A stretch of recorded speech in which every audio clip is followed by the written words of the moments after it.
सभी को नमस्कार। मैं Vimal Kumar Yadav, assistant professor political science, government PG college Behror के यूट्यूब चैनल में आप सभी का स्वागत करता हूं। आज हमारा जो डिस्कशन का टॉपिक है वो है प्रेसिडेंट रूल, यानी राष्ट्रपति शासन। राष्ट्रपति शासन और वित्तीय आपात दोनों की चर्चा हम करेंगे। ये जो टॉपिक है ये बीए सेकेंड ईयर और एमए फाइनल में जो पुस्तक चलती है भारतीय शासन एवं राजनीति, उसके पाठ्यक्रम का हिस्सा है, जिसमें आपातकालीन उपबंध जो है वो सिलेबस में दिए गए हैं।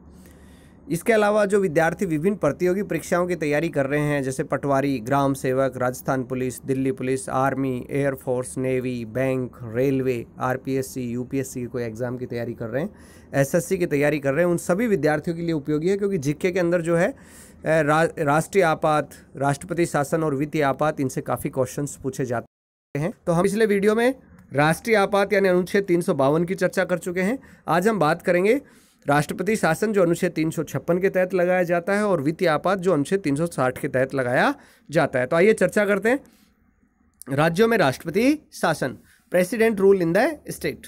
दरअसल ये जो अनुच्छेद 356 का जो प्रयोग है, देश की आज़ादी के पश्चात अगर पूछा जाए कि कौन सा ऐसा अनुच्छेद है जो सबसे विवादास्पद रहा है, तो वो है अनुच्छेद 356 का प्रयोग।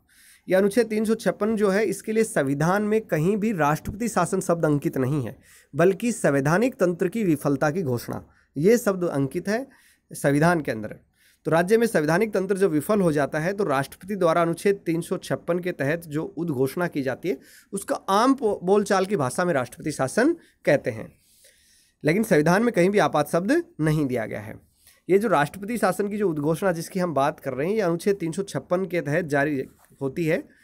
राष्ट्रपति को यदि राज्यपाल की अनुशंसा से या किसी अन्य तरीके से ये समाधान हो जाता है कि किसी राज्य का जो शासन है, किसी प्रांत का जो शासन है, वो संविधान के अनुसार नहीं चल रहा, संविधान के प्रावधानों के अनुसार नहीं चल रहा, तो राष्ट्रपति उस राज्य में संवैधानिक तंत्र की विफलता की घोषणा कर सकता है। ये कह सकता है कि उस राज्य में संविधान विफल हो गया है, संवैधानिक तंत्र विफल हो गया है, तो उस राज्य में अब राष्ट्रपति शासन लगाया जाएगा। अनुच्छेद 365 में भी कहा गया है कि जब कोई राज्य केंद्र की कार्यपालिका के द्वारा राज्यों को जो निर्देश दिए जाते हैं, राज्य यदि उनकी पालना में असफल रहता है तो राष्ट्रपति को ये समाधान हो जाता है कि उस राज्य का शासन संविधान के प्रावधानों के अनुसार नहीं चल रहा, तो वहाँ पर वो राष्ट्रपति शासन लगा सकता है, संवैधानिक तंत्र की विफलता की घोषणा करके शासन अपने हाथ में ले सकता है। आपको बता दें कि अनुच्छेद 256 और अनुच्छेद 257 और अनुच्छेद 353 के तहत जो केंद्र सरकार है वो राज्यों को निर्देश दे सकती है। यहाँ जो शब्द यूज किया गया है राष्ट्रपति को समाधान हो जाए, तो इसका मतलब है केंद्रीय मंत्रिपरिषद को समाधान, प्रधानमंत्री को समाधान, क्योंकि राष्ट्रपति की जो शक्तियाँ हैं उनका प्रयोग केंद्रीय मंत्रिपरिषद करती है, जिसका प्रधानमंत्री होता है। राष्ट्रपति किसी राज्य से जब राष्ट्रपति शासन हटाना चाहे, जब उसकी मर्जी हो तब हटा सकता है। मान लीजिए किसी राज्य में राष्ट्रपति शासन लगा दिया गया है, तो उसका अनुमोदन कैसे होता है? इसके लिए प्रावधान ये है कि राष्ट्रपति शासन लगाने के 2 महीने के अंदर अंदर संसद के दोनों सदनों द्वारा साधारण बहुमत से प्रस्ताव पारित होना चाहिए। साधारण बहुमत का मतलब है कि संसद के जिस सदन में वो पेश किया गया है, उस सदन के उपस्थित और मतदान करने वाले सदस्यों के आधे से अधिक द्वारा वह पारित होना चाहिए। अवधि कितनी है? राष्ट्रपति शासन लगाए जाने के 2 महीने के अंदर अंदर। अगर मान लीजिए उस 2 माह के दौरान लोकसभा का विघटन हो जाता है, तो राज्यसभा तो चूंकि कभी विघटित नहीं होती, वो हमेशा अस्तित्व में रहती है, तो राज्यसभा के साधारण बहुमत से प्रस्ताव पारित किया जाएगा। और जब कभी नई लोकसभा गठित होती है तो उस लोकसभा की प्रथम बैठक के 30 दिन के अंदर अंदर लोकसभा द्वारा भी वह प्रस्ताव पारित होना चाहिए, अन्यथा राज्य में लगाया गया राष्ट्रपति शासन समाप्त मान लिया जाएगा। तो इसमें जो जीके में क्वेश्चन आता है कि राष्ट्रपति शासन की उद्घोषणा को या किसी राज्य में संवैधानिक तंत्र की विफलता की घोषणा जो अनुच्छेद 356 के द्वारा की जाती है, उसका अनुमोदन संसद द्वारा कितने समय में होना चाहिए? तो आपको ध्यान रखना है, उसका अनुमोदन 2 माह में होना चाहिए। और कैसे बहुमत से? साधारण बहुमत से। एक चीज़ जो आपको याद रखनी है कि जो राष्ट्रीय आपात होता है वो संसद के दोनों सदनों द्वारा 1 महीने में और विशेष बहुमत से पारित होना चाहिए। राष्ट्रीय आपात, नेशनल इमरजेंसी की मैं बात कर रहा हूँ, और राष्ट्रपति शासन जो है वो 2 महीने में साधारण बहुमत से पारित होना चाहिए। उद्घोषणा की अवधि क्या है? दरअसल राष्ट्रपति शासन अगर संसद दोनों सदनों के द्वारा 2 माह में पारित कर दिया जाता है तो वह 6 माह के लिए किसी राज्य में लागू किया जा सकता है। 6 माह से आगे जारी रखने के लिए उसे फिर संसद के द्वारा, दोनों सदनों के द्वारा साधारण बहुमत से अनुमोदन होना चाहिए। ऐसे करके किसी राज्य में 1 साल तक राष्ट्रपति शासन लगाया जा सकता है। मान लीजिए किसी राज्य में 1 साल से ज़्यादा राष्ट्रपति शासन लगाया जाना है, तो उस स्थिति के अंदर जो है निर्वाचन आयोग ये लिख कर देता है कि इस राज्य में फिलहाल परिस्थितियों में चुनाव कराया जाना संभव नहीं है।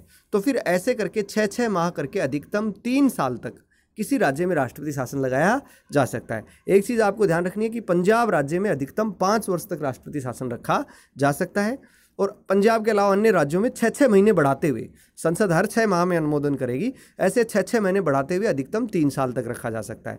सामान्य परिस्थितियों में 1 साल तक रखा जाएगा, लेकिन 1 साल से ज़्यादा किसी राज्य में राष्ट्रपति शासन तभी रखा जा सकता है जब देश के अंदर या तो राष्ट्रीय आपात लगा हो, अनुच्छेद 352 लगा हो, मान लीजिए युद्ध हो गया है किसी राष्ट्र से, बाह्य आक्रमण हो गया है या सशस्त्र विद्रोह हो गया है, तो उस स्थिति में राष्ट्रीय आपात लगा हुआ है।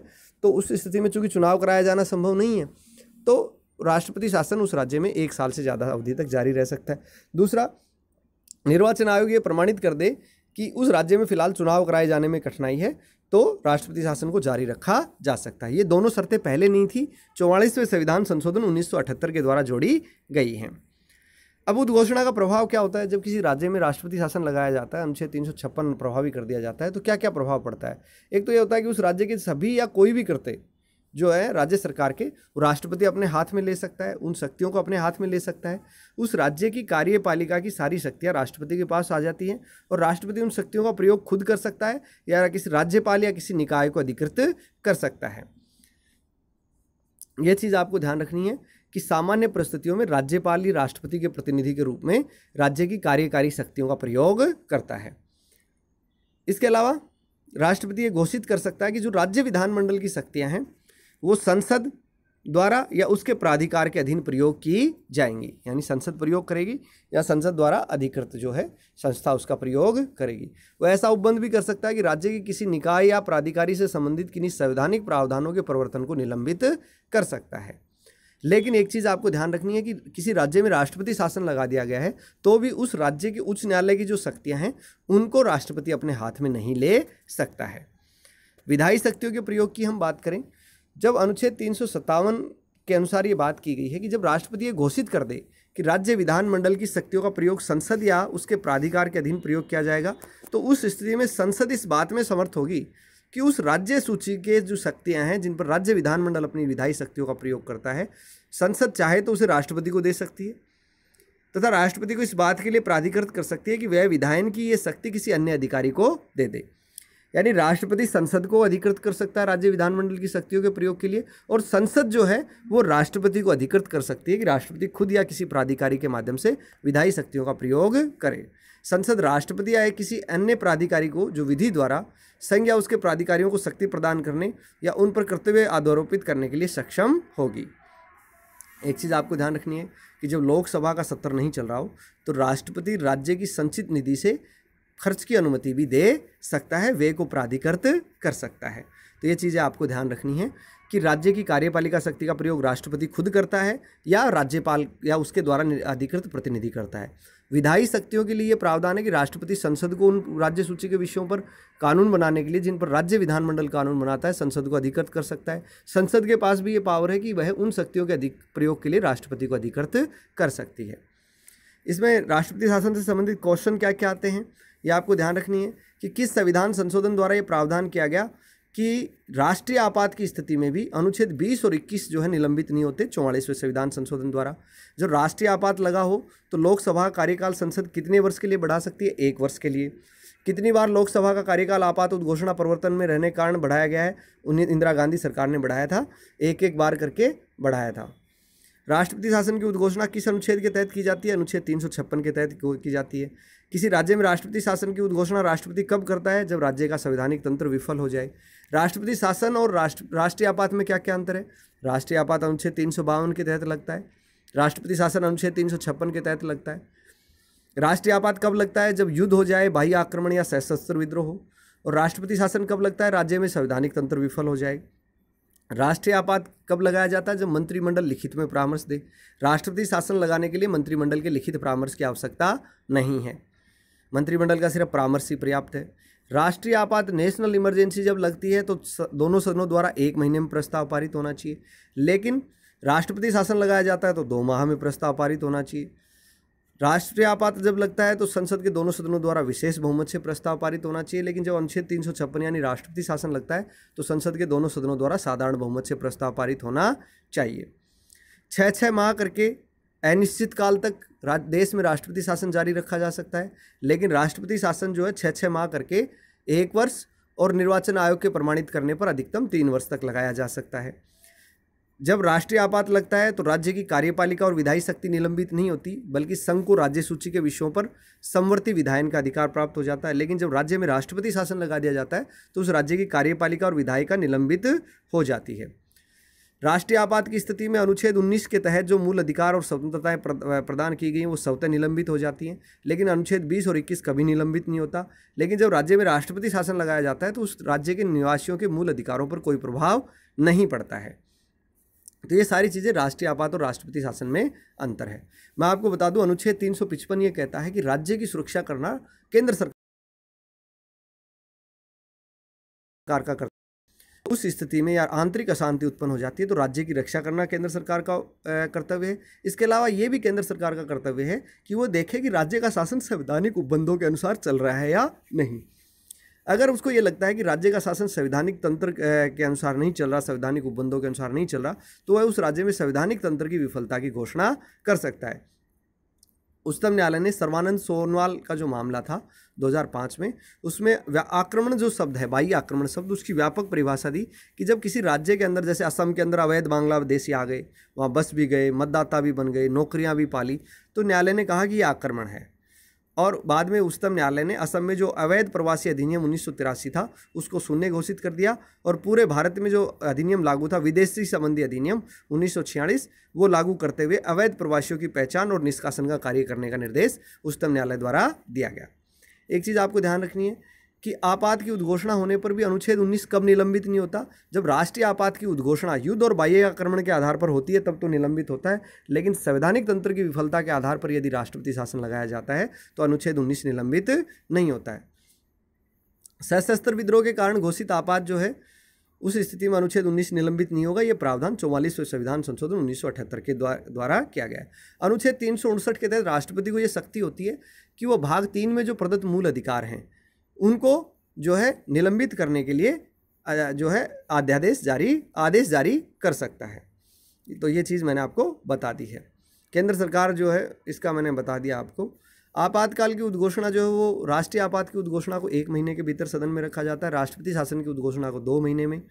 अगर मान लीजिए लोकसभा ये जो राष्ट्रीय आपात है, जो नेशनल इमरजेंसी अनुच्छेद 352 है, इसको हटाना चाहती है तो 14 दिन पूर्व जो है 1/10 सदस्य अगर लिख कर देते हैं तो 14 दिन के अंदर अंदर लोकसभा का अध्यक्ष या राष्ट्रपति उसकी बैठक का आयोजन करता है।